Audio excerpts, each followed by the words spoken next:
These officers and agents of the Department of Homeland Security work around the clock protecting America's borders. Hard right, hard right. They're at ground zero in the war against narco-trafficking, illegal immigration, and terrorism. Fire! In the next 12 hours, officers and agents in Nogales, Arizona will risk it all to pursue and arrest hundreds of illegal immigrants. That's able to actually dive and get a hold of. I, as an immigrant to this country that came with a visa, faced the circumstances of members of my family being deported back to my country. There was a transition where I was applying for colleges and no college would take me in. And the colleges that would take me in, even though I was a straight A student, there was the moment where I couldn't apply to colleges in the state of Georgia because I wasn't documented, because my visa had expired. So really, eventually, I continued to work and I became an activist for access to education for undocumented students in the state of Georgia. And from there on, I started traveling across the United States, talking in colleges about access to education and college affordability. And when I come out and say, I am Mexican, I was born and raised for most of my life in Mexico, is those stereotypes that are sometimes very negative and that create an understanding in people's heads about the way in which I'm supposed to act, is the fact that Ground agents are tracking a group of suspected illegal immigrants, but they're scattering. And to take advantage of the government assistance, that we are taking jobs away from other citizens. Sending people that have lots of problems, and they're bringing those problems with us. They're bringing drugs, they're bringing crime, they're rapists, and some, I assume, are good people. But I speak to border guards, and they tell us what we're getting. And it only makes common sense. It only makes common sense. They're sending us not the right people. It's coming from more than Mexico. It's coming from all over South and Latin America, and it's coming probably. I'm a co-director of the Pioneer Valley Worker Center, along with... My name is Heather LePen, and I'm co-director of the Pioneer Valley Worker Center. I'm an organizer, I do communications, and I'm on the leadership team.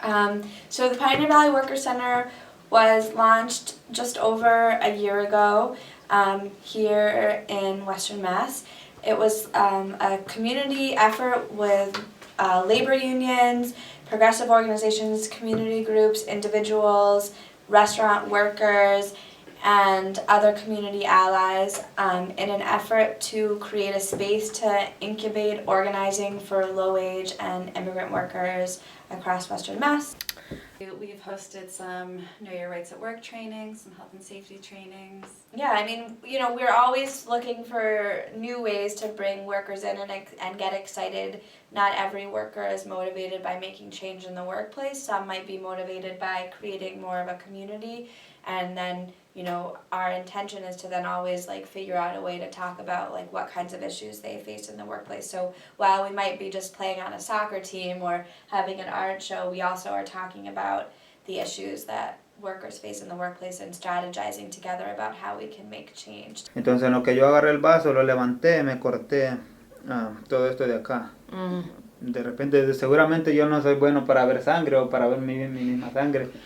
Y pues cuando vi mi sangre me puse todo blanco, todo pálido. Mi primo me dice, ¿qué te pasa? Le digo, pues me corté, yo no puedo trabajar así. Yo no me consentía que podía trabajar, pero pues mi jefe decía, no, tú tienes que trabajar, o sea, en otras palabras, me obligaron pues. Me dijo, ve, pon los vasos y te regresas. Y pues lo peor de todo fue que me gritó. Cuando venía para la cocina, él venía detrás de mí, como casi como empujándome. Apúrate, así. Y pues cuando entramos a la cocina me gritó, me dijo, y si no te gusta, pues vete de aquí. Entonces le dije yo, pues me voy. But there are ancillary facts. For example, as you can see in that chapter, New York State keeps a list of prisoners by nationality, and there it is. You have 1,000 Dominicans, you have 1 Dane, and he's probably a Muslim. They are not our friend, believe me. Robots. They didn't really have a specific food they could put on the table, so they said, hey, let's get a taco bar. But apparently that offended some students. They tied space aliens with illegal aliens, and serving Mexican food was racist. Well, and I did hear some breaking news during the Harry Potter event. Some wizards and some muggles were upset, and that was also considered racist. Students dressed as landscapers with Pedro and Jose name tags on their work shirts. Written on the back, Spick and Span Gardeners. The misconceptions of people about immigrants and really like Latin American. We have, these people kind of representing us on TV, and it's either the Sofia Vergara or the Mario Lopez or George Lopez. I said herrings. Oh, what about Mirabel's daughter's quinceañera? I honestly didn't get any of that. How do you say in English? Helicopter. The understanding that every Latino is like every Latina is either sexy, is dresses up well and they use a lot of makeup and they're feisty and their attitudes are always at 100%. I think that those things can be very damaging to the rest of us. People. Para toda mi gente mexicana y todos mis latinos, es hora de cambio. Ha llegado el momento de la batalla, de la guerra. Van a cambiar las cosas. Vengo inside.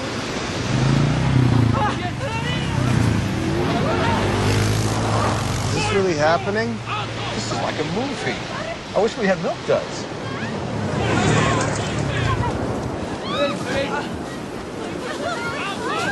They're illegals. Help me!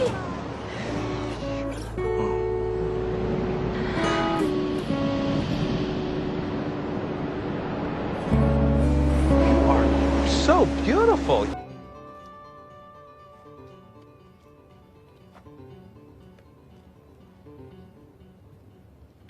Silly man, they all day. I already counted them. You know I got to count them. You don't get paid till they all counted and accounted for. Pants around his ass, the prison tattoo. Those are not prison tattoos. Oh, really? And he's not gonna go sell our key to one of his gangbanger friends the moment he is out our door.